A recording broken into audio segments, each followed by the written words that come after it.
اسی کا ہے اور اللہ ہی کارساز کافی ہے۔ مسیح اس بات سے عار نہیں رکھتے کہ اللہ کے بندے ہوں اور نہ مقرب فرشتے عار رکھتے ہیں، اور جو شخص اللہ کا بندہ ہونے کو موجب عار سمجھے اور سرکشی کرے تو اللہ سب لوگوں کو اپنے پاس جمع کر لے گا۔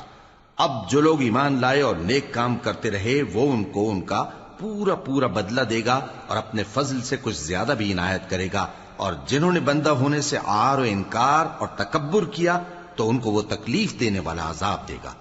اور وہ اللہ کے سوا اپنا کوئی حامی اور کوئی مددگار نہ پائیں گے۔ لوگوں، تمہارے پروردگار کی طرف سے تمہارے پاس ایک بڑی دلیل آ چکی ہے، اور ہم نے کفر اور ضلالت کا اندھیرا دور کرنے کو تمہاری طرف راہ روشن کرنے والا نور بھیج دیا ہے۔ پس جو لوگ اللہ پر ایمان لائے اور اس کے دین کی رسی کو مضبوط پکڑے رہے، ان کو وہ اپنی رحمت اور فضل کی بہشتوں میں داخل کرے گا اور اپنی طرف پہنچنے کا سیدھا راستہ دکھائے گا۔ اے پیغمبر، لوگ تم سے کلالہ کے بارے میں حکم دریافت کرتے ہیں، کہہ دو کہ اللہ کلالہ کے بارے میں یہ حکم دیتا ہے کہ اگر کوئی ایسا مرد مر جائے جس کے اولاد نہ ہو اور نہ ماں باپ اور اس کی ایک بہن ہو تو اس کو بھائی کے ترکے میں سے آدھا حصہ ملے گا، اور اگر بہن مر جائے اور اس کے اولاد نہ ہو تو اس کے تمام مال کا وارث بھائی ہوگا، اور اگر مرنے والے بھائی کی دو بہنیں ہوں تو دونوں کو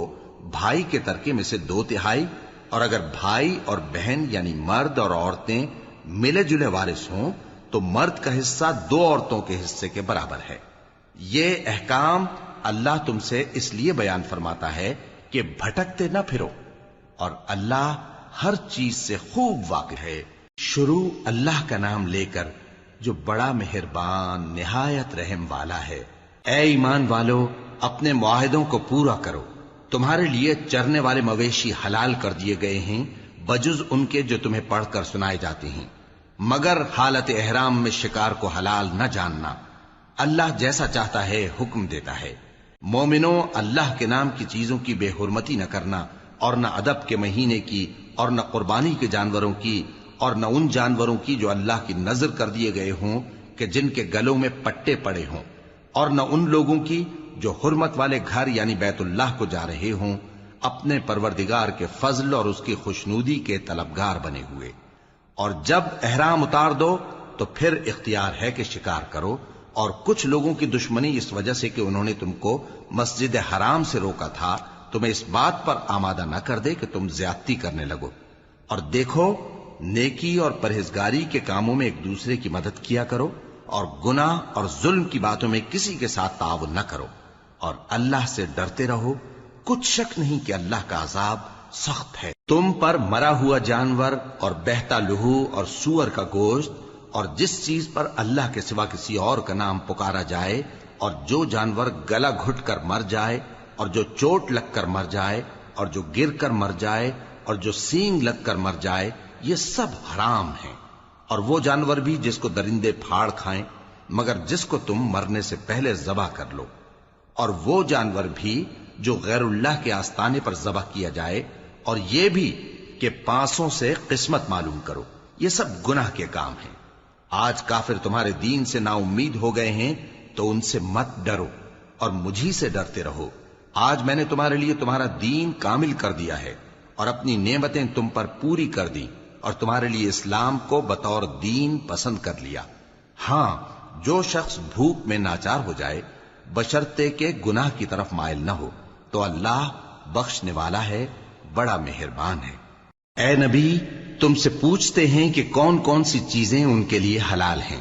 ان سے کہہ دو کہ سب پاکیزہ چیزیں تم کو حلال ہیں، اور وہ شکار بھی حلال ہے جو تمہارے لیے ان شکاری جانوروں نے پکڑا ہو جن کو تم نے سدھا رکھا ہو، اور جس طریق سے اللہ نے تمہیں شکار کرنا سکھایا ہے اس طریق سے تم نے ان کو سکھایا ہو۔